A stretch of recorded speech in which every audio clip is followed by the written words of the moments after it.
마이크 치고 있어요. 들리나요? 잠깐 미안. 내가 여기 안 보니까. 나머지는 잘 들리시는 걸로 알고 네, 시작하도록 하겠습니다. 저희 GCSBM 파트고요. 논문 발표 시작하겠습니다. 오늘 3명이서 발표하도록 하겠습니다. 첫 번째로 제가 할 부분은 SBM 파트인데요. SBM에 대한 기초부터 짚고 넘어가겠습니다. 옛날에 한번 SBM에 대해서 배워보긴 했었는데요. 논문을 가져와가지고 같이 한번 살펴보도록 하겠습니다. 일단은 SBM이라는 것은 네트워크 생성을 위한 확률적인 모델로 정의를 합니다. 그러니까 이 커뮤니티 구조를 가진 네트워크를 형성하거나 탐지할 때 사용을 하는데요. 그래서 사회과학이나 컴퓨터과학 같은 분야에서 자주 사용을 할 거고, 저희가 살펴볼 예시 같은 경우에도 사회과학적인 분야에서 사용되는 것이라고 볼 수 있겠습니다. 일단 기본적으로 SBM의 스탠다드 모델에 대해서 배울 건데요. 일단 N개의 점점을 K개의 그룹으로 할당을 합니다. 여기에서 무방향 그래프를 그려내고 단선 생성에 있어서는 중립적인 확률로 정의를 하겠습니다. 그래서 그 사이에 따라서 이 커뮤니티에 의존하게 됩니다. 그러니까 이 간선이 생성이 될 때 그 노드 각각이 무엇이냐가 아니라 각각이 어느 커뮤니티에 속했느냐, 거기에 따라서 간선의 생성 확률이 정의가 되는 겁니다. 이러한 SBM 모델 같은 경우에는 꽤나 범용적으로 사용할 수가 있습니다. 여러 가지 예시가 있는데요. 첫 번째로 디스커넥티드 컴포넌트 같은 경우에는 그 사이가 대각 확률일 때 발생을 합니다. 나머지 같은 경우에도 있는데요. 제가 이미지를 가져왔으니까 이걸로 같이 보시죠. 첫 번째로 디스커넥티드 컴포넌트 같은 경우에는 각 그룹 간에서만 연결이 발생하고요. 그 그룹 간의 연결은 발생하지 않는 걸 알 수 있습니다. 그리고 그 분의 행렬을 보았을 때도요. 이쪽에 보시면 비대각 성분 같은 경우에는 아예 그 값이 0인 것을 알 수가 있고요. 그 다음에 볼 것은 이 컨벤셔널 커뮤니티 스트럭처 같은 경우인데요. 그 앞에 거랑 좀 비슷한 경우이긴 한데 이거는 행렬을 보았을 때 비대각 성분이 아예 0은 아니죠. 그러니까 다른 그룹 간에도 연결이 될 수 있는 그러한 커뮤니티 구조를 생성을 하거나 탐지할 때 사용을 하는 것입니다. 그 다음으로 세 번째, 코어 페리페리 이거 같은 경우에는 한번 읽어보시면 알겠는데요. 코어끼리는 조밀하게 하고요. 그 코어 페리페리 같은 경우에 중간 페리페리까지는 끼리는 거의 연결되지 않습니다. 어떻게 보면 그 스타고를 아시는지 모르겠지만 그거랑 좀 비슷하다고 생각하셔도 좋을 것 같습니다. 그러니까 이 말간 노드끼리는 서로 연결될 가능성이 굉장히 적은 경우를 의미를 합니다. 그 다음으로는 좀 계층적인 경우인데요. 이 그룹이 이렇게 나뉘는데 이 그룹이 포함되는 것끼리도 그룹이 있죠. 그래서 이렇게 가계수처럼 나뉘는 계층적인 구조가 있겠습니다. 그 다음으로 다섯 번째 같은 경우는 커뮤니티 구조와 좀 정반대인 구조라고 보시면 되겠는데요. 여기에서는 대각 성분은 0에 가깝고요. 비대각 성분이 큽니다. 그러면 같은 그룹끼리는 연결이 거의 안 되겠고요. 다른 그룹끼리 서로 연결되는 경우가 많게 될 것입니다. 그래서 이 구조에 대해서는 그냥 간단하게 바로 보았는데 논문에서 이 구조를 상세하게 보진 않고요. 좀 이따 예시를 보실 때 이 구조에 대해서 참고를 하시면 좋을 것 같습니다. 그 다음으로 프렌치 펄시 모델 같은 경우에는요. 이 SBM 모델에서 이론적인 벤치마크로 사용하는 지표가 되겠습니다. 그러니까 어떠한 의미의 그 네트워크를 생각을 해보겠습니다. 근데 그 네트워크에 커뮤니티를 미리 심어 놓는 겁니다. 그래서 심어 놓은 그 커뮤니티를 잘 탐지를 할 것이냐 거기에 대해서 우리가 살펴보겠다는 말입니다. 그래서 이 논문에서도 이 프렌치 프레디션 모델을 좀 이용을 할 것인데 이런 방법론이 있다 정도로 이해하고 넘어가시면 될 것 같습니다. 그래서 정답으로 커뮤니티 구조를 심어두고 모델이 이거를 제어하는지 탐지하는지 확인을 하는 겁니다. 그 다음으로 포스테리어리 블록 모델링 같은 경우는요. 실제 네트워크 데이터가 있을 때 거기에 이제 블록 모델을 적합을 시키고요. 숨겨진 블록 구조, 그러니까 이 커뮤니티 구조에 대해서 우리가 탐지를 하는 것입니다. 그래서 이 커뮤니티 탐지의 전통적인 것보다는 조금 더 일반적인 포괄적인 개념이라고 보시면 되겠고요. 여기에서 이 조밀한 연결로 이루어진 간단한 커뮤니티도 발견할 수 있지만 그거 외에도 우리가 다양한 구조를 살펴봤었죠. 그 다양한 형태의 구조를 탐지할 수 있습니다. 그런데 이 스탠더드 SVM 같은 경우에는 한계가 좀 명확한 면이 있습니다. 바로 이 현실 네트워크 적용이 어렵다는 문제인데요. 이 문제는 이 차수 이질성을 무시하는 데 있습니다. 그러니까 현실 네트워크에서는 허브 노드도 존재하고요. 그러니까 이 차수 분포가 굉장히 폭넓게 펼쳐지는 면이 있습니다. 근데 이 표준 SVM에서는요, 모든 노드가 평균적으로 비슷한 차수를 가지게 되거든요. 이거는 이제 코어 속으로 분사가 되기 때문에 그런 것도 있지만 각 노드별로 확률을 할당을 하는데 그게 아예 동일한 것으로 할당을 하기 때문에 이게 현실적이지 않다라는 문제가 있습니다. 그래서 어떤 문제가 발생할 수 있느냐? 잘못된 결과를 도출할 수가 있는데요. 여기 아래 예시를 보시면 단순히 차수가 높아서 많이 연결된 노드들이 있을 때 이게 차수가 높아서 많이 연결이 된 것인데 우리가 이게 그룹 구조 때문이구나 라고 잘못 오해할 수 있다라는 문제가 있습니다. 그러면 여기까지 문제에 대해서는 살펴봤고요. 앞으로 이제 SVM 모델에 대해서 어떤 문제가 있는지 좀 더 네트워크 모델을 분석하면서 하기 위해서 우선 해야 될 게 시뮬레이션입니다. 그래서 그 사이는 커뮤니티 R과 S 사이의 단상수의 기대값을 의미를 하는 거고요. G는 다이렉티드 멀티그래프를 의미를 하는데 여기에서 멀티그래프를 가정을 합니다. 근데 이게 원래는 스탠다드 블록 모델에서 멀티 셀프 엣지를 허용하지 않거든요. 근데 여기에서는 이거를 허용을 합니다. 왜냐하면 이 컨시스턴시를 보장하기 위해서인데요. 어차피 이 라지 스파르스 그래프, 그러니까 내 n도 커지고 이게 막 발산하지도 않고 할 때 이 오차가 어차피 n분의 1이 되는데 이 값이 결국에 n이 커진다면 0이 되겠죠. 그러니까 이 네트워크 사이즈 n이 커지면 이거는 무시할 수가 있습니다. 그래서 이 컨시스턴시를 보장하기 위해서 우리는 멀티 엣지, 셀프 엣지를 허용합니다. 그러니까 이 인접 행렬에 들어가는 값도 원래는 0과 1만 있을 수 있었는데 그게 아니라 다중가선이 존재할 수 있잖아요. 그러니까 0과 1, 2도 될 수 있는 것이죠. 그리고 오메가 RS 같은 경우는 이 ARJ가 우리가 무슨 값인지 모른다고 가정을 하고 생성을 하기 때문에 그러니까 생성하는 그래프에 대해서 그 기대값을 구하는 겁니다. 네, 이제 식이 본격적으로 나오는데요. 뒤쪽에 보면 좀 더 복잡한 식이 많이 나올 거라서 간단하게 설명해 드리겠습니다. 커뮤니티 구조하고 연결 차수 기대값 오메가하고 G가 주어져요. 그 포뮬레이션이 아까 캐피탈 G 같은 경우에는 그 그래프 자체를 의미를 하는 거고요. 여기에서 소문자 G 같은 경우에는 그 각 노드가 어떤 그룹에 속하는지 그걸 의미를 하는 파라미터입니다.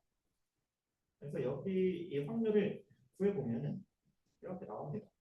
이게 셀프 엣지도 있을 수 있고 그냥 기본 노드도 있을 수 있고 해가지고 두 가지로 분류가 되는데 이걸 하나하나 살펴볼 건 아니고요. 일단 이러한 확률로 우리가 모델링을 할 것입니다. 그런데 이렇게 확률을 나타낸 이유가 있겠죠. 그 아까 본 그 확률을 로그화 해가지고 이렇게 뭐 정리를 합니다. 로그화해서 상수항은 제외를 하고요. 이 오메가와 G와 관련되지 않은 다른 변수들은 상수항으로 취급해서 제외를 할 수가 있습니다. 그러면 이렇게 했을 때 이거를 맥시마이즈하는 그 오메가 RS를 찾을 수가 있는데요. 이 그룹 커뮤니티 구조 G는 주어져 있다고 했을 때 거기에 대해서 최대화를 하는 오메가 RS를 우리가 구할 수가 있습니다. 이거는 그 단순 미분을 하면은 바로 구할 수가 있는 형태니까요.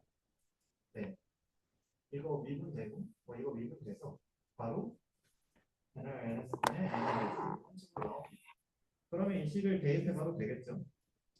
그렇게 했을 때 대입을 하면은 이 식과 똑같이 나오는 건 아니고요. 여기에서 이제 총 간선수를 더한 형태로 나오는데 그거는 이제 함수 형태니까 제외를 하고요. 이렇게 나오고요. 그러면 이렇게 나오는 거에서 조금 더 정리를 해줍니다. 여기에서 약간의 변형을 거친 거예요. 똑같은 식은 아닙니다. 그래서 최종적으로 구해진 식이 이건데요. 이 형태를 저희는 이제 예전에 배웠던 것 중에 하나인 KL 다이버전스 형태로 볼 수가 있습니다. KL 다이버전스에 대해서 먼저 소개를 해드리겠습니다. 이거는 이제 실제 분포가 PK임에도 불구하고 분포 이제 널 모델을 의미를 하는데 데이터를 인코딩할 때 어떤 얼마나 추가 비트 수가 필요할 것이냐 이게 좀 정보 이론적인 관점에 있어서 굉장히 말이 어렵죠. 근데 이걸 어떻게 생각을 하면 좋냐면 이제 실제 분포와 널 모델이 얼마나 멀리 떨어져 있는지 그 의외성을 나타내는 속도라고 보시면 됩니다. 그 사실 옛날에 뭐 통계적 가설 검증 같은 거에서 H1과 H1과 H0가 얼마나 떨어져 있는지 p-value 가지고 얘기를 하잖아요. 그것처럼 p-value는 낮을수록 예외성이 높다라고 얘기를 하죠. 여기에서는 이 KL 다이버전스가 높을수록 예외성이 크다라고 얘기를 할 수가 있습니다. 필요한 추가 비트 수가 더 많아지는 거니까요. 네, 그렇게 했을 때 이 확률은 PK는 무작위로 뽑았을 때 근데 커뮤니티 할당이 주어진 상태에서 무작위로 뽑았을 때를 의미를 하는 거고 P1 같은 경우에는 완전히 상관없이 무작위로 배치를 했을 때를 의미를 하는 겁니다. 근데 여기에서 잠깐 옛날에 배운 거 짚고 넘어가겠습니다. ER 모델과 측량 모델 기억나시나요? ER 모델 같은 경우에 뭐였냐면 그 모든 노드에 대해서 그 연결 확률이 동일한 상수 형태로 정의가 되었습니다. 근데 측량 모델은 뭐였냐면 각 노드마다 이 연결 확률을 다르게 설정할 수가 있었어요. 그래서 좀 더 일반적인 형태였죠. 이게 모듈러리티를 얘기를 할 때 이 널 모델을 뭐로 설정하냐에 따라서 얘기가 좀 달라지기 때문에 방금 그걸 언급했습니다. ER 모델 같은 경우에는 차수별 연결 확률이 동일하다고 얘기를 했었죠. 그러니까 이 허브 노드하고 커뮤니티 구조는 나타나지가 않아요. 그래서 현실성이 떨어지는 문제가 있습니다. 그래서 이 ER 모델로 모델링을 했을 때 이런 식으로 작성을 할 수가 있습니다. 근데 이 충분 모델을 널 모델로 삼았을 때는 어떻게 되냐면요. 차수 이질성을 고려를 하기 때문에 허브 노드 출현은 가능한 형태로 현실적인 탐지가 가능하게 됩니다. 만약에 우리가 ER 모델을 모듈러리티를 할 때 쓰면은 차수 분포 때문에 생기는 구조가 이 정보로 측정이 되기 때문에 좀 오류가 발생할 수가 있어요. 근데 이 측량 모델을 쓰면 차수 정보로 설명되는 부분은 제외를 하고 얘기를 할 거예요. 우리가 알고 있는 정보인 차수 분포는 써야겠죠. 그러니까 이 측량 모델을 써야 좀 더 정교하게 정보량을 추출할 수 있습니다. 그런데 이 식이 보면은 그러니까 다시 한번 정리를 하고 할게요. 모듈러리티 쪽에서는 ER 모델이 아니라 충분 모델을 써가지고 이 차수 정보에 대한 거를 더 설명을 하고자 하는 겁니다. 그래서 이 모듈러리티에서 했던 거를 저희가 다시 끌고 가서 SVM 모델에 적용하면 어떨까 하는 거예요. 이거 KL 다이버전스랑 좀 유사한 형태를 보인다고 하는데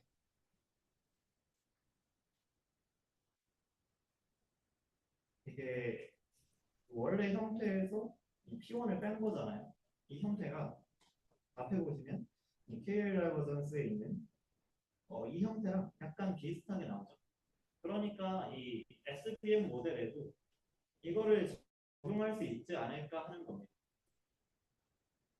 그래서 이 DCSVM 파트가 시작이 되는 겁니다. 그래서 여기까지는 그 아이디어를 제공하는 단계에 있었고요. 핵심 개념을 살펴보았습니다.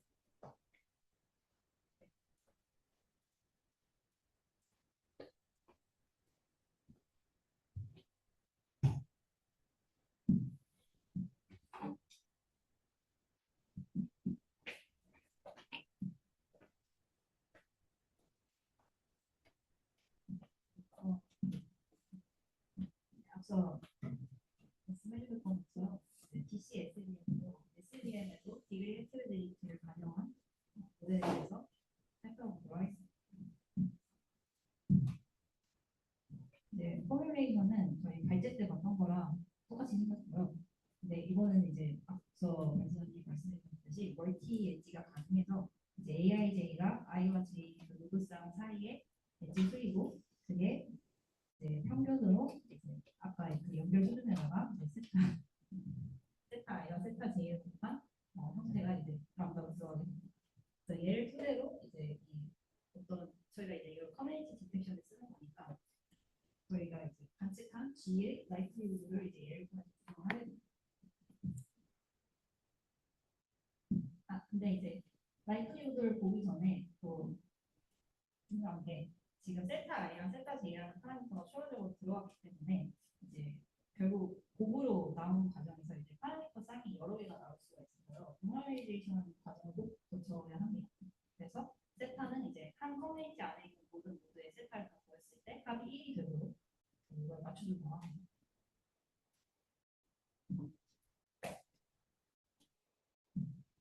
그럼 네.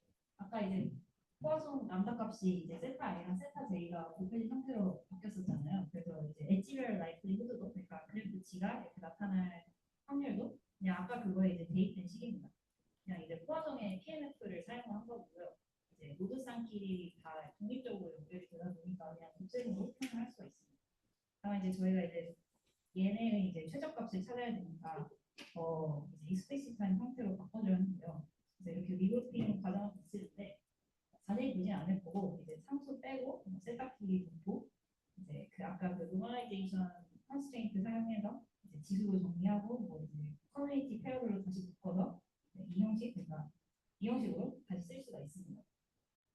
근데 이제 저희가 이제 이 G 이제 관측한 G가 생성될 확률이 가장 높은 그 세타 오메가 값을 찾는 거기 때문에 미분을 좀 이따 해줄 건데요. 그래서 요거까지 취해줍니다.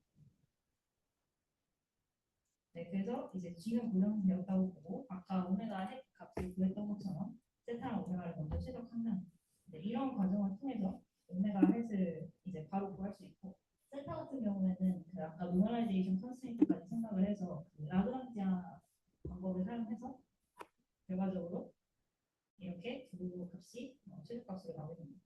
세타 햇의 값을 보면은 카파분의 K인데요. 그러니까 같은 커뮤니티 안에서 카파를 설명을 일단 같은 커뮤니티 안에서 노드 I가 디그리를 얼마나 가져가는지 그 비율을 나타낸 값으로 이해해 주시면 되겠습니다. 그러면 이제 세타 오메가 햇을 구했으니까 이걸 다시 이제 라이트후드에 넣어서 G를 위한 이제 그 오브젝티브 펑션을 저희가 구할 수가 있는데 논문이 그러기 전에 잠깐 멈춰서 저희가 실제로 이제 세타 햇이랑 오메가 햇을 찾아봤으니 실제로 저희가 목표한 대로 DC, SDM이 잘 작동하는지를 이제 먼저 알아봅니다. 결과적으로 이제 잘 작동을 하는데요. 먼저 이제 커뮤니티 페어 사이의 엣지 수를 이제 여러 번 생성해서 이제 걔네 평균값을 구해보면 저희가 관측한 그 값 그대로 유지하고 있음을 확인할 수 있고 이제 밑에가 그 증명이고요. 추가적으로 더 중요하게 노드의 익스펙티드 디그리 동안 평균을 냈을 때 관측한 디그리와 값이 이제 고정이 됨을 이제 확인할 수 있습니다.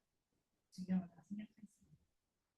SVM은 이제 얘랑은 다르게 커뮤니티만의 파라미터로 이제 익스펙티드 디그리가 표현이 돼서 SVM과는 다르게 DC, SVM이 그 디그리 헤테로지니티를 잘 반영을 해주고 있구나를 확인할 수 있습니다.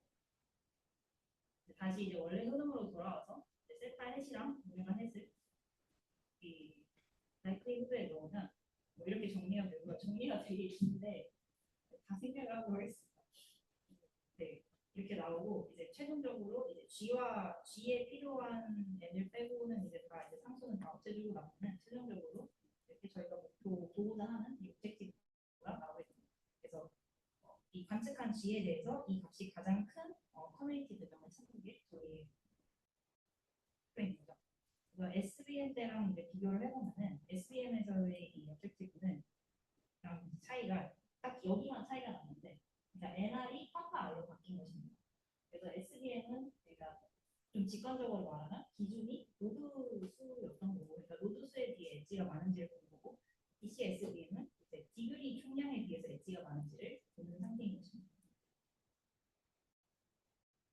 저희가 그래서 이제 KL 다이버시티도 얘기를 해주잖아요. 그래서 이제 얘도 그 형태로 이제 바꿔볼 수가 있는데, 그러니까 확률 분포 형식으로 좀 식을 이제 정리를 해볼 수가 있는데, 각자 이렇게 EM을 통해서 정리를 해주고 나면은 윗부분이 PK이고 아랫부분이 PDV로서 저희가 목표한 대로 P1이 PDV로 바뀌었으니까 확인할 수 있습니다. 여기서 PK는 이제 저희가 관측한 네트워크에서 엣지 하나를 랜덤하게 골랐을 때 걔네가 이제 R이랑 S 끝에 이제 그렇게 되어 있는 그 정도를 보는 거고, P 디그리는 이제 저희가 디그리 시퀀스는 그대로 가져왔을 때 이제 연결한 거는 이제 랜덤으로 두니 기본 모델에서 엣지 하나를 골랐을 때 R이랑 S의 끝이 있을 확률.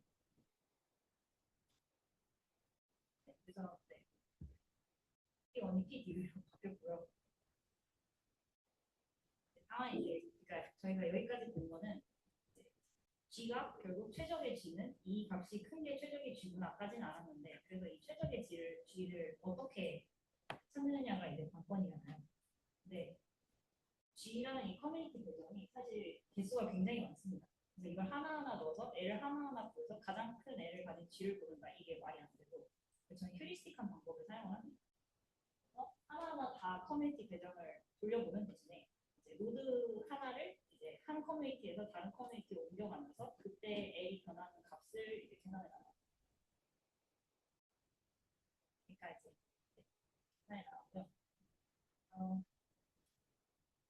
노드 i가 커뮤니티 아래에 있다가 이제 s로 가는 경우에 그럼 뭐가 변할지를 먼저 생각을 해보면, 엣지 자체는 이제 동일하고 그냥 커뮤니티 라벨만 달라지는 거기 때문에 그에 해당되는 이 커뮤니티의 이 엣지 값들 관련된 것만 이제 변하게 됩니다. 커뮤니티 i이 가지고 있는 이 디그리 수는 이제 i가 옮겨갔으니까 그만큼 빠지게 되고, 그와 동시에 이제 s에는 그만큼 추가로 늘어나게 됩니다. 그리고 이제 이것도 하나만 보면은 이제 S와 또 이제 R이랑 S가 아닌 어떤 무관한 커뮤니티랑 연결되어 있는 엣지 수는 원래 값에서 당연히 I가 들어왔으니까 I랑 T랑 연결되어 있던 것만큼 늘어나게 됩니다. 나머지도 그렇게 변화를 하게 되고요. 그래서 저희는 기존 식을 이 형태로 다시 정리를 할 수가 있는데, 이렇게 되면은 저희가 아까 L부터랑 B표를 하나씩 구하는 게 아니라 그냥 델타 L에다가 이 값을 넣어가지고 이렇게 한 번에 계산이 가능합니다. 그래서 이런 식으로 계산이 하면 굉장히 빨리 줄일 수 있다고 합니다. 그리고 이건 이제 그 방금 델타 L을 구한 과정을 전체 알고리즘으로 확대를 시킨 건데, 이거는 읽어보시면 되겠습니다.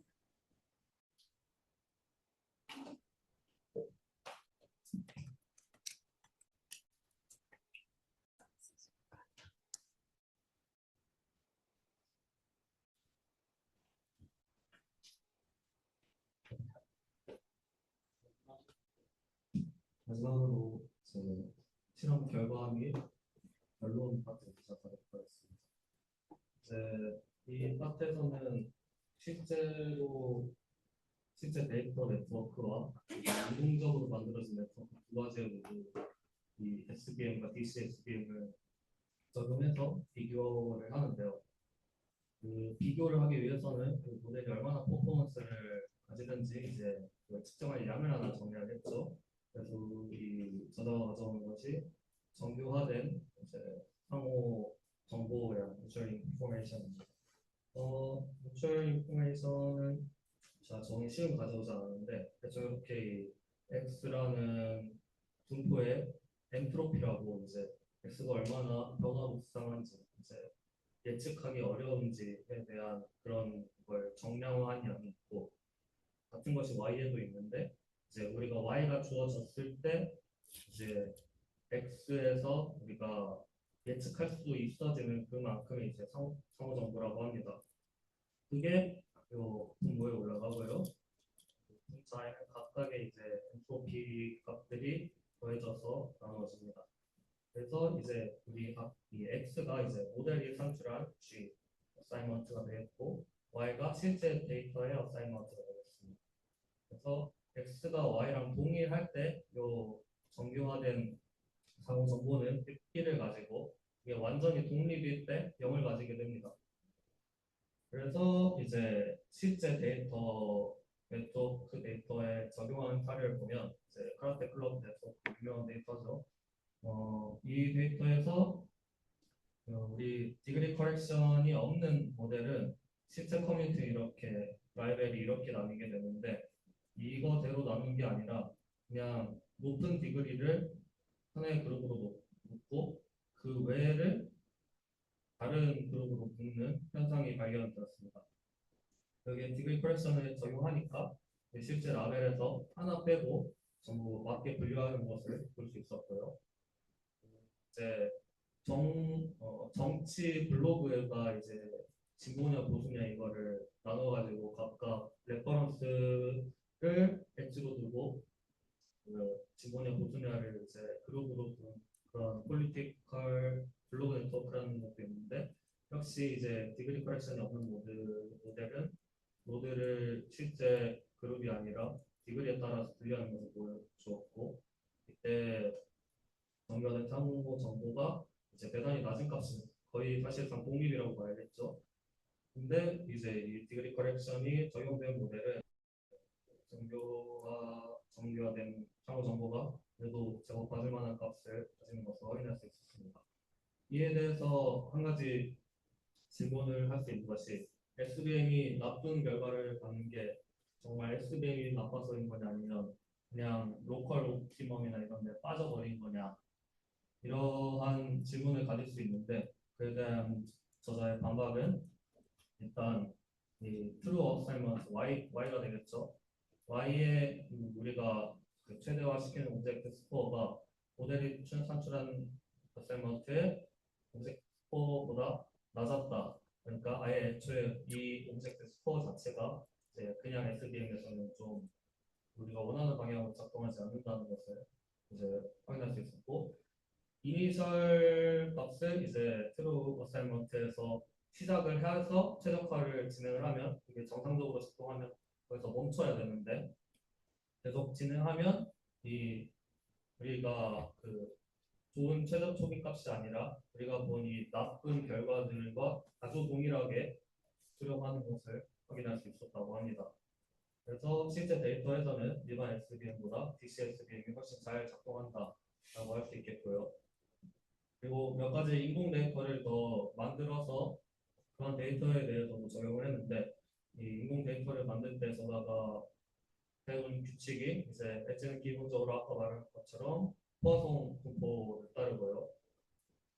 아까 보았던 이 G랑 세타라는 파라미터는 우리가 이제 원하는 네트워크 커뮤니티 구조 그리고 기대 디그리에 맞춰서 세타는 컨스트레인트가 있으니까 그거에 맞춰서 자율적으로 결정하고 이제 오메가에 대해서 한 가지 얘기를 하는데 이 오메가는 우리가 원하는 그 네트워크 구조에 적합한 블렌티드 오메가와 이제 완전히 랜덤한 그 엣지를 가지게 하는 이 랜덤 오메가의 컴플렉스성으로 이제 정의를 합니다. 그래서 이 블렌티드 오메가가 이런 값이 나오면 이제 각 커뮤니티 안에서의 연결이 가능해지는 것이고 이런 식으로 오메가가 정해졌으면 이제 코어랑 페리페리와 이 그 두 개의 그룹으로 나누는 그런 이제 커뮤니티 구조를 생성하는 것이고 이렇게 되어 있으면 이제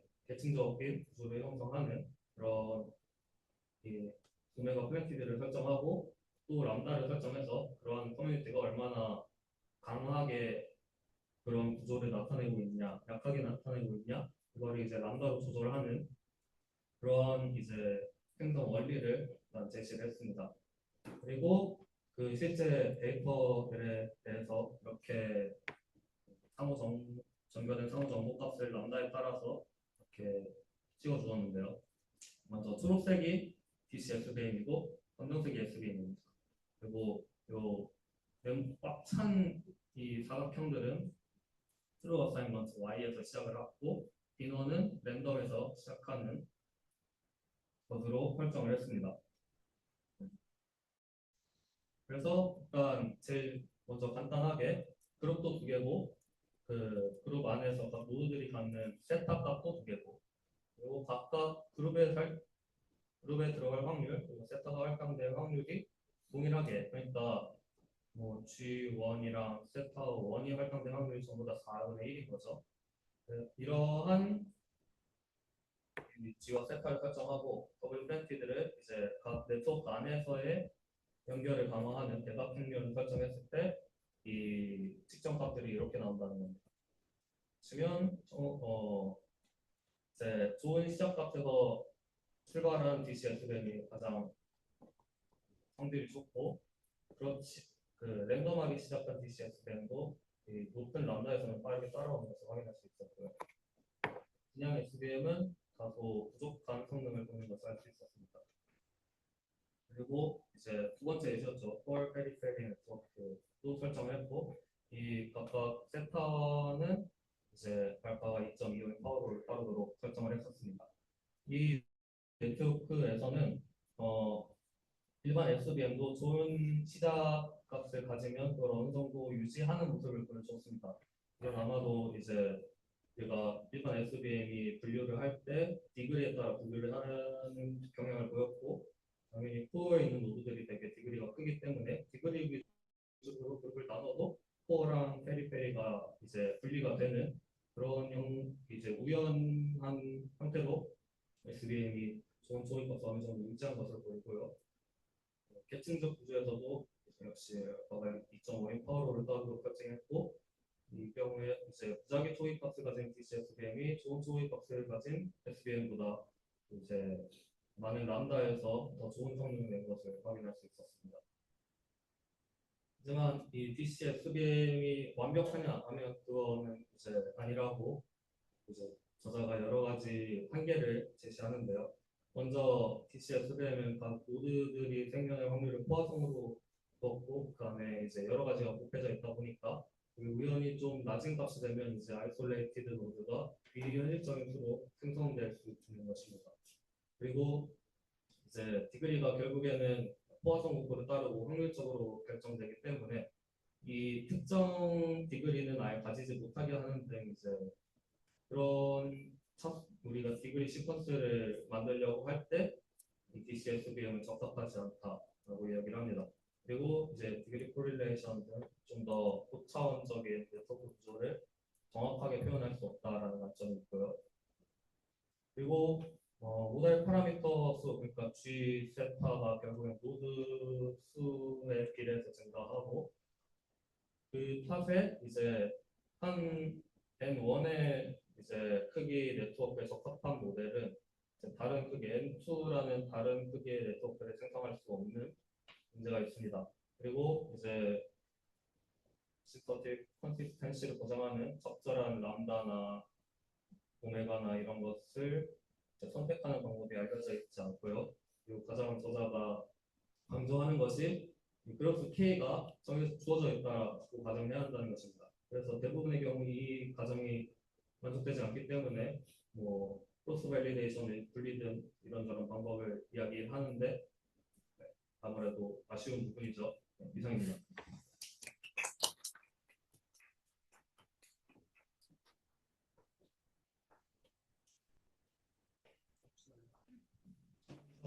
맞아봤습니다. 그 다음 발표에서는 줌에 미리 들어주세요.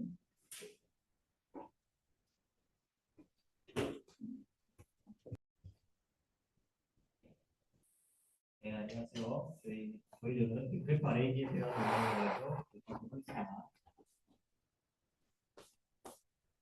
먼저 RAG가 뭔지 설명을 드려야 될 것 같아요. 저희가 LLM 모델을 많이 쓰죠. LLM 모델을 쓸 때 가끔 너무 큰 데이터를 넣으면은 애가 다 읽지 못해서 적절한 정보를 줄 수 있다라는 경우가 뜨곤 합니다. 그런 경우가 이제 요 RAG 문제가 나오는 상황인데요. 컨텍스트 윈도우보다 큰 외부 데이터. 컨텍스트 윈도우는 그 애가 한 번에 받아들일 수 있는 최대 토큰을 말합니다.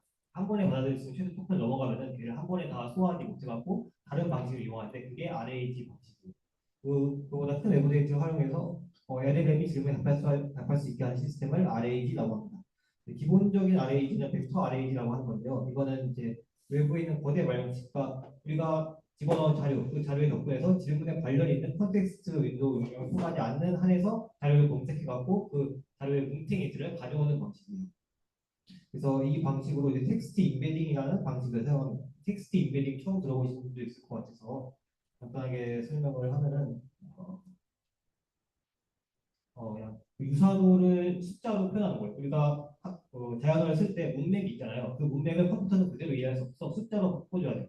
또 이제 고차원 벡터, 아주 큰 뭐 숫자가 있는 뭐 고차원 벡터로 바꿔줘야 돼요. 이런 식으로 바꿔주는 걸 텍스트 임베딩이라고 합니다. 예를 들어서 내일은 맑음이라는 문장이 있어요. 글씨는 양해해 주세요. 그리고 이 길은 화창합니다가 있어요. 글씨 이거는 똑같은 단어는 하나도 없죠. 근데 이거를 컴퓨터가 같다고 인식하게끔 하는 게 텍스트 임베딩이에요. 정말 이해됐죠? 네, 근데 만약에 제가 여기서 내 이름 맑음이라고 하면은 똑같은 단어가 많이 있지만 컴퓨터가 같다고 인식하지 않겠죠. 이게 텍스트 임베딩이라고 하는 방식입니다.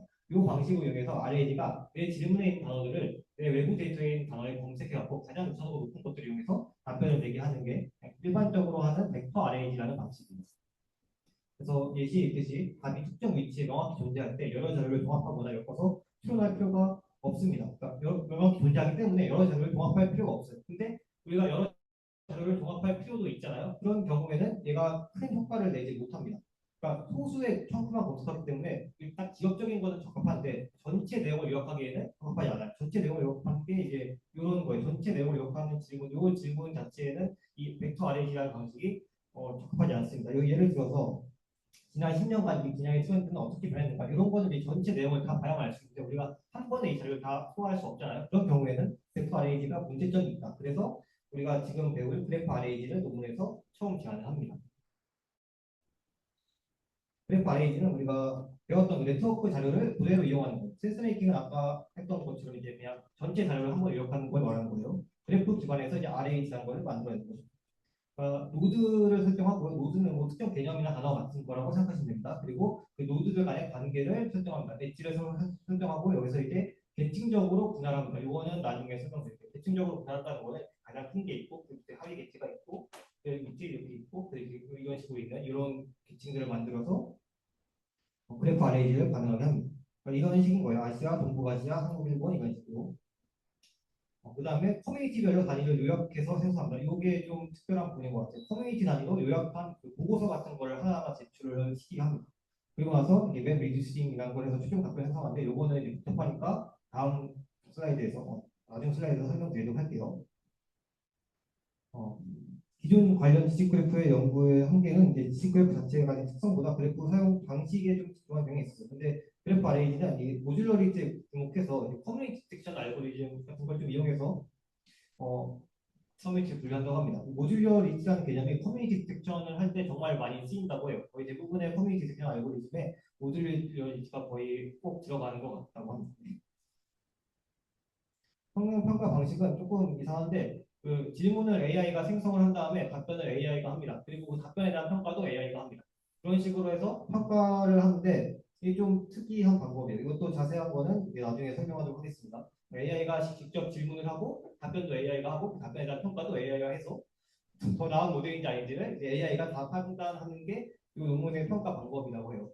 특이하긴 한데 일단 합리적인 이유가 있었어요. 그다음에 이제 좀 본격적으로 이 RAG 내용을 설명드리도록 할게요. 뭐 이런 방식으로 이제 설정되는데 이만큼 잘라서 이만큼은 그냥 이제 커뮤니티 구조를 만드는 거예요. 인덱싱을 하는 거예요. 내가 어떤 커뮤니티인지 이름을 붙이고 나누는 작업을 하는 거고요. 여기에서 이제 내 질문이랑 같이 엮어갖고 답변하는 과정. 이만큼이랑 이만큼 잘라서 보도록 하겠습니다. 첫 번째, 내가 이제 내가 전달한 엄청나게 큰 데이터의 그 자료들을 텍스트 청구로 나눕니다. 텍스트 문자 덩어리로 나누는 거예요. 이런 식으로 EX 예시 보면 보이죠? 이렇게 개념으로 나눈 겁니다. 지금 가장 크게 보이는 게 이제 네오칩스라는 이제 회사가 있는 것 같고요. 그리고 퀀텀 시스템이라는 회사가 있는 것 같아요. 이 둘의 관계가 있겠죠? 그 관계를 여기서 아니구나. 네. 노드가 있고요. 노드의 청구를 나눕니다. 근데 이 청구를 나눌 때 너무 길게 나누면은 LLM 호출 횟수가 좀 적겠죠. 그러니까 얘를 이렇게 나누지 말고 이렇게 크게 뭉탱이로 나누면은 한 번에 쓸 때 많이 얻을 거 아니에요? 그렇죠? 대신 이제 좀 짧게 하면은 한 번에 쓸 조금 얻어오겠죠. 그런 차이가 이 슬라이드에 나옵니다. 너무 길면은 앞부분 정보를 좀 까먹을 수 있다고 합니다. 그러니까 이만큼을 통째로 하나의 청구에 넣으면은 앞부분 정보를 좀 까먹을 수 있어서 그런 문제점이 있다고는 합니다. 그다음에 중요한 엔티티가 노드예요. 노드라고 생각하면 되고요. 얘가 릴레이션이 엣지라고 생각하면 돼요. 중요한 노드와 엣지를 추출하고 이것들에 관한 짧은 요약문을 생성합니다. 그래서 이 엔티티 같은 경우는 얘랑 얘가 엔티티고요. 요약문 이게 요약문이죠. 지금 네오칩스가 얘를 인수했다. 거꾸로네요. 얘가 얘를 인수했다는 뜻이죠. 그러면은 얘랑 얘가 노드고 인수했다가 엣지가 되는 거예요. 어떤 느낌인지 이해했죠? 이런 식으로 이제 그 자료들을 정리합니다. 그리고 요약할 때 클레임이라는 걸 추출하는데 클레임은 기억하셔야 돼요. 클레임은 그냥 사실이라고 생각하면 됩니다. 팩트. 클레임은 팩트다. 이것만 기억하시고 넘어가시면 될 것 같아요. 음. 그래서 아까 그 모드도 만들었고 엣지도 설정했으니까 이걸 이용해서 그 우리가 배웠던 커뮤니티 그래프를 새로 구성합니다. 지금 컨턴 시스템이라는 노드가 있고요. 네오칩스라는 노드가 있었죠. 근데 아까 그 예시에 보면은 퀀텀 시스템이 네오칩스를 이제 인수했다는 말이 있어요. 그래서 인수했다 온들을 여기 관계에 써놓고요. 그리고 다른 거 보면은 네오칩스가 뭐 이런 거를 전문화했대요. 그래서 이제 네오칩스랑 이런 노드를 이어줄 때 전문화하다라는 노드로 엣지로 이어준 겁니다. 이런 식으로 우리가 배웠던 그 커뮤니티 그래프를 설정합니다. 그 다음에 이 부분인데 이제 커뮤니티 디텍션 알고리즘을 레이든 알고리즘을 이용해서 커뮤니티를 디텍션합니다. 이게 좀 특이한 방법이에요. 그러니까 우리가 원래 그 저번 주에 배웠던 루빈 알고리즘은 그냥 커뮤니티 이렇게 해서 이렇게 나누고 끝났잖아요. 근데 얘는 위계적 방법이라서 이렇게 나눈 다음에 여기 안에서 또 커뮤니티를 나눠요. 이런 식으로. 여기 안에서도 커뮤니티 나눠요. 그리고 한 번 더 나눠요. 계속 나눠요. 나누지 않을 때까지 계속 나누는 방법이 레이든 알고리즘이라고 합니다. 레이든 알고리즘이라고 생각하시면 될 것 같아요. 그리고 얘도 모듈러리티를 이용하는 방식이고요. 우리가 저번 주에 배웠던 루빈 알고리즘보다 조금 더 개선된 방법이라고 해요. 거의 모든 부분에서 얘가 좀 더 낫다고 합니다. 근데 얘가 어려워서 도저히 안 나왔던 것 같아요. 이런 식으로 나누는 게 이제 위계적으로 나누는 방법입니다. 그리고 각 계층, 그러니까 다양하게 나누는 각 계층에서 요약문을 만들어요. 그러니까 가장 큰 어떤 뭔가가 있을 거고요. 가장 큰 거에서 좀 나온 격가지들이 있을 거예요. 큰 가지들 사이에서 격가지가 있고 여기 이제 이파리 같은 게 있겠죠. 이 이파리마다 요약문을 만들고 그 작은 가지마다 요약문을 만들고 큰 가지마다 요약문을 만들고 나무 하나마다 요약문을 만들어서 그걸 이제 기록을 합니다. 그걸 이제 요약문을 서머리 약자라고 해서 S라고 표현한 것 같아요. 그런 식으로 기록을 한 다음에 그 낮은 레벨의 요약문을 높은 레벨의 요약문으로 좀 이동하는. 그러니까 낮은 레벨의 요약문을 모아갖고 높은 레벨의 요약문을 만들고 그 높은 레벨의 요약문을 모아갖고 좀 더 높은 레벨의 요약문을 만드는 식입니다. 그렇게 한 다음에 이제 맵 리듀스라는 방식으로 이제 최종적으로 우리가 우리가 그 질문했던 내용에 적합한 답을 만들어냅니다. 그러니까 요약문들을 막 모으잖아요. 요약문 1, 2, 3, 4 이런 것들이 있어요. 이런 것들을 막 섞어갖고 대충 뭐 한 두 개씩 이렇게 모았다고 할게요. 두 개씩 모아서 청크를 만들어냅니다. 그 청크에 점수를 만들어요. 어떤 점수냐면은 이 요약문을 모은 집합이 내 질문과 얼마나 유사한지, 얼마나 적합한 질문인지 애가 점수를 매깁니다. 0점부터 100점 사이로 매기는데 얘가 한 50점이고 얘가 60점이라고. 그럼 얘가 좀 더 좋은 거죠. 얘를 일단 넣습니다. 그리고 다른 것도 다 만들겠죠. 그래서 높은 순서대로 넣는데 0점은 빼고 다 넣다가 이게 그 토큰이 부족했을 때까지 계속 집어넣어요. 그런 식으로 해서 답변을 생성합니다. 그래서 이게 점수를 부여하는 게 이제 맵이고요. 점수가 높지 않은 걸 빼는 게 리듀스입니다. 그래서 맵 리듀스 방식이라고 해요. 이런 방식으로 이제 질문이 들어왔을 때 답변을 한다고. 아까 처음 했던 그 유사도로 평가하는 방식이랑 다르죠. 이거는 이제 그래프 알고리즘이 들어간 방식이니까. 여기까지가 이제 딱 중간 끝났는데 혹시 질문 있을까요? 네. 그 아까 문장 쪼개잖아요. 네. 근데 그 쪼개는 게 이 논문에서 뭐 어떤 기준으로 쪼갰다 이런 게 나왔을까요? 약간 길게 쪼개는 거랑 짧게 쪼개는 거에 따라 성능이 좀 많이 다를 것 같은데.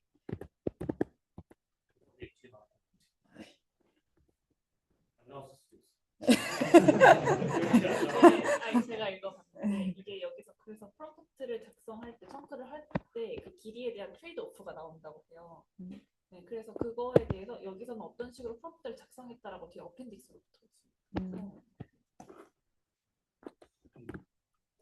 그러면 좀 단계는 방향성이 있는 걸로 들었는데 어떤 방향도 좀 디스트리뷰션 예시랑 실제랑 좀 차이가 나요. 예시로 한 거라서 이게 맞는지 모르겠어요. 예시로 그냥 이렇게 된 거라서 맞나? 방향이 있는 정도는 그래서 얘기가 아마 없어요.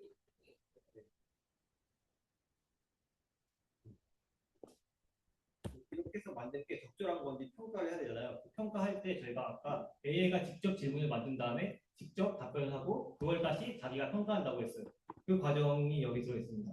그러니까 잠재적인 그 가상의 사람 K명을 생성한 다음에 그 K명에게 네가 해야 할 N개를 부여합니다. 이제 N개를 설정하는 거예요. 그 N개에 대한 높은 레벨의 질문, 여기서 높은 레벨의 질문이라고 전체를 요약하는 질문이에요. 단편적인 지식을 묻는 질문은 이미 그냥 기본 RAG도 할 수 있는 거예요. 근데 이 그 그래프 RAG는 전체 내용을 요약하는 거에 특화된 거잖아요. 그런 질문들을 N개에 설정합니다. 그래서 질문들이 총 K 곱하기 N 곱하기 N개가 나오겠죠.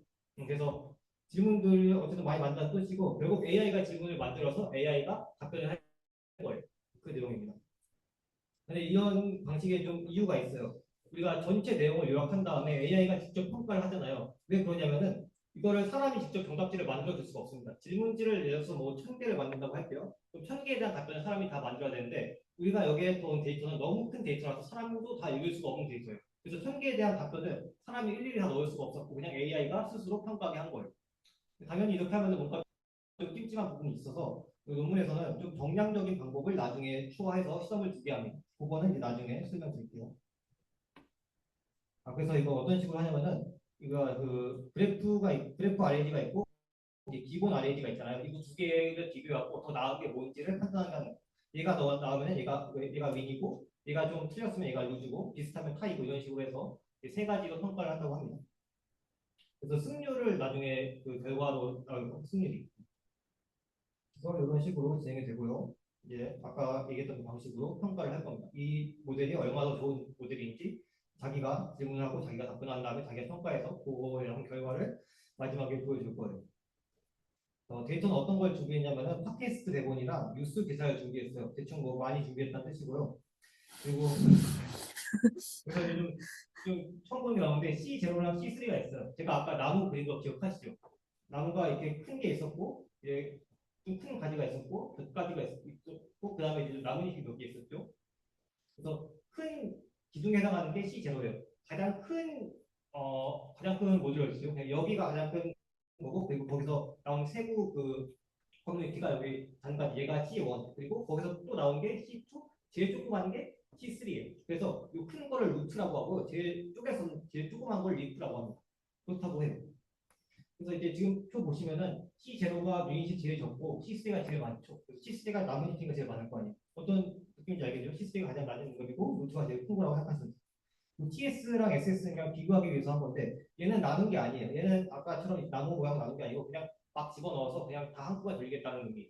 SS는 맨 처음에 설명했던 그 벡터 RAG예요. 그러니까 유사도 기반으로 한 거 기억나시죠? 맨 처음에 설명했던 거. 그거랑 얘네랑 비교할 거예요. 그러니까 얘네가 얘랑 얘에 비해서 얼마나 나은지를 보면 됩니다. 그러니까 C0가 SS보다 C0에서 C3가 SS보다 낫다는 것을 보여줄 거예요. 그리고 이거는 엄청 중요한 내용은 아닌데 그 윈도우 컨텍스트 윈도우 기억나시죠? 최대 토큰 한 번에 소화할 수 있는 최대 토큰의 양을 이런 식으로 이제 나눠서 어떤 게 제일 효율적인가 비교를 했는데 놀랍게도 이제 가장 적은 한도가 효과가 좋았다고 합니다. 그러니까 최대 토큰이 적은 게 가장 효율이 좋았다고 해요. 왠지는 잘 모르겠는데 아무튼 뭐 그랬다고 합니다. 그래서 최대 토큰을 이제 8K로 고정했다고 해요. 그래서 이제 그 첫 번째, 이게 이제 아까 제가 설명했던 페르소나 기반으로 질문을 자기가 만들어서 자기가 답변한 다음에 자기가 두 개의 그 여러 가지 방식으로 이제 답변한 거에 있어서 평가를 해서 누가 이겼는지 졌는지를 제가 이제 쓸 거예요. 그리고 두 번째가 좀 정량적인 방법인데 제가 아까 클레임 처음에 했었죠. 클레임이 사실이라고 했잖아요. 그 내가 AI가 답변한 그 답변 중에 사실이 몇 개 있는지 셀 거예요. 클레임이 몇 개 있는지를 세서 클레임이 많으면 좋은 거, 클레임이 적으면 안 좋은 거로 이런 식으로 이제 판단을 할 겁니다. 그러니까 이거는 이제 얘가 이제 주관적인 지표고 객관적 지표는 사실의 개수인 거예요. 사실의 개수가 많으면 사실의 종류가 다양할수록 좀 더 좋은 알고리즘이라고 이제 평가를 하겠다고 합니다. 평가 기준은 이렇게 네 가지가 있는데 어차피 AI가 이제 다 주관적으로 평가할 내용이에요. 포괄성은 이제 얼마나 상식이 다른가, 다양성은 얼마나 다양한가, 이파워먼트는 얼마나 좀 오류 없이 판단 내역을 도와주는가. 그리고 대조군은 좀 특이한 건데 이 대조군은 나머지 좀 반대되는 개념이에요. 대조군이 높으면은 폭발성이 낮을 수밖에 없고요. 폭발성이 높으면은 대조군이 낮을 수밖에 없습니다. 잘 생각하면 그래요. 세부상을 잘 생각하면은 질문에 대해서 간결하게 답변할 수가 없죠. 그래서 얘는 이 모델이 좀 적절하게 만들어져 있는가를 확인하는 거예요. 그러니까 연구자들은 이 논문을 이제 쓸 때 4개가 전부 다 오도할 거라고 예상하고 쓰지 않았어요. 딱 3개까지만 오도할 거라고 예상하고 쓰고 여기 4번째에서는 아마 좀 기존에 있는 것보다 좀 딸릴 것이다라고 생각하고 논문을 썼다고 합니다. 그리고 결과예요. 결과가 표로 나와져 있는데 지금 얘에 대해서 얘랑 싸웠을 때 얘의 승률이 83%라는 거예요. 그러니까 TS랑 SS는 기존에 썼던 그 유사도 기반으로 했던 그 고차원의 그 벡터잖아요. 걔랑 얘랑 싸웠을 때 얘 승률이 83%라는 뜻이에요. 좀 높은 승률이에요. 그리고 C0부터 C도 SS랑 싸웠을 때 굉장히 높은 승률을 기록하고 있어요. 그러니까 요만큼만 보면 되는 겁니다. 그러니까 이걸 봤을 때 우리 그래프 RAG가 기존의 벡터 RAG보다 훨씬 더 승률이 높다는 걸 볼 수 있죠. 그러니까 AI가 판단했을 때 그래프 RAG가 벡터 RAG보다 좀 더 포괄성이 높고 뭐 다양성이 높고 여러 가지 중에 좀 더 높다고 판단하고 여기서는 포괄성이 높다고 판단하는 거예요. 그리고 다양성 봤을 때 다양성도 전부 다 SS를 크게 이겼죠. 50%가 높으면 이긴 거니까. 인파워먼트는 거의 비슷합니다. 그리고 다양성에서는 많이 졌어요. 오히려 SS가 이겼습니다. 이건 당연한 거죠. 예상했던 거예요. SS가 좀 더 간결한 답변을 하도록 그래프 아래가 좀 더 포괄적이고 좀 다양한 답변을 하도록 만들었으니까. 그리고 팟캐스트 자료에서 그렇게 했고 뉴스 자료에서도 거의 유사한 결과가 나왔습니다. 그러니까 연구자들이 예상했던 대로 다 나온 거예요. P-밸류도 적당히 다 잘 나왔다고 하고요. 그래서 TS가 이제 소폭 개선되고 일관적으로 계산된 효과를 보였고요. 그리고 어떤 도메인을 썼느냐에 따라서 약간 결과가 다르다고 합니다. 팟캐스트 같은 경우는 C2 요약이 좀 더 높은 승률을 보였고요. 뉴스에 대해서는 C3 요약이 좀 더 다양한 다양성이나 뭐 포괄성 그런 거에서 이제 승률이 좀 최적이라고 합니다. 그러니까 어떤 데이터셋을 쓰느냐에 따라서 그러니까 C3로 요약할지 C2로 요약할지를 좀 다르게 해야 된다는 그런 결과를 얻었다고 해요. 이거는 이제 P-밸류까지 들어간 자료입니다. 그냥 P-밸류를 보고 싶으면 이 자료를 보면 되고 이거 보기 싫으시면 아까 그냥 그 요표 보셔도 상관없습니다. 똑같은 내용이에요.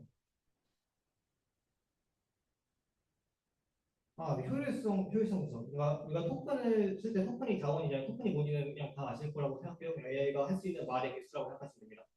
그래서 C0가 가장 적잖아요. 나무 그 기둥이 제일 적을 거 아니에요. 숫자 가면은 이파리보다. 그래서 나무 기둥으로 요약한 게 좀 크게 요약한 게 가장 효율적인 토큰을 보인다고 합니다. 지금 나무로 요약한 게 2.6%밖에 안 되고요. 나뭇잎으로 요약한 게 73%예요. TS는 그냥 다 때려박은 거잖아요. 얘는 그냥 토큰을 가장 비효율적으로 쓴 거고. 그래서 C0로 사용하는 게 토큰을 최적으로 쓸 수 있다고 합니다. 가장 적은 비용으로 가장 높은 효율을 낼 수 있는 게 C0를 사용하는 거라고 해요. 반복적으로 질의응답을 시킬 때에는 C0로 하는 게 압도적으로 유리한 거죠. C2나 C1보다. 정량적 아까까지 시험이 D가 질문하고 D가 답변하고 D가 평가하는 거였고 이거는요 사실에 기반해서 사실이 몇 개 되냐를 판단한 거예요. 다 봤을 때 이제 사실의 개수는 보면 RAG, SS 그러니까 기존에 했던 벡터 RAG보다 우리가 새로 제안했던 그래프 RAG가 훨씬 더 높다고 합니다. 그리고 사실의 그 다양성 개수, 그러니까 사실 중에서도 뭐 예슬이가 지영이랑 밥을 먹었다, 지영이가 예슬이랑 밥을 먹어라 똑같은 거잖아요. 똑같은 건데 그냥 뻥치게 된 거잖아요. 이런 걸 하나로 모은 그런 것들로 봤을 때도 그냥 대부분 다 좋았다고 합니다. 그래서 주관적으로도 좋았고 객관적으로도 좋았다라는 뜻이에요. 질문. 네. 근데 지금 그 조은 수준 자체가 그 옆에 LAG가 더 하기 좋은 전형적인 질문이죠. 그렇죠. 네. 포괄적인 그 질문들만 해서. 맞아요. 그래서 네. 3위. 아까 얘기했듯이 도메인을 일반화할 필요가 있어요. 어떤 도메인에 대해서는 C2가 좋고 어떤 도메인에 대해서 C3가 좋고 뭐 어떤 거는 C1이 좋고 그럴 거 아니에요. 그런 것들에 대한 검증이 필요하다고 하고요. 그리고 두 개 섞은 하이브리드 RAG가 필요하다고 하고 뭐 이런 탐색 메커니즘도 필요하다고 합니다. 여러분이 쓰는 그 제미나이나 GPT 같은 경우에는 이런 그래프 RAG가 없는 거라고 해요. 왜냐면 이거 하려면 커뮤니티 디스전도 해야 되고 할 게 되게 많아서 그냥 우리가 일반적으로 한 2, 3조 안에 답변을 해야 되는 그런 챗봇 같은 거에서는 적용할 수 없다고 합니다. 그러니까 이건 엄청 큰 어떤 데이터가 다룰 때만 쓰는 거예요. 여러분이 하는 거는 RAG가 거의 없다고 해요. 제가 예시를 들을 때는 그렇게 했는데 네. 그래서 뭐 이런 기업 가치가 있다고 합니다. 여기까지 질문 있을까요? 있으면 이대로 세션 끝내도록 하겠습니다.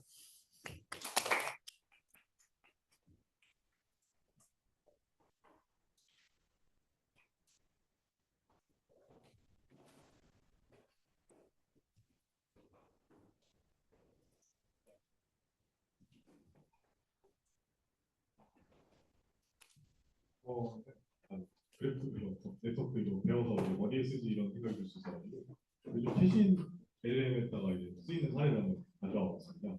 그래서 그 상대하는 내용보다 이제 아이디어 보고 이런 거 소개하는 세션 꾸며달라고 요청했는데 딱 보려는 대로 너무 잘 요약을 해주는 것 같아요. 추가가 있지만 저 부담이 됐었는데 되셨을 텐데 말씀 안 해주신 것 같아서 감사합니다. 수고하셨고 목요일 날 뵙겠습니다.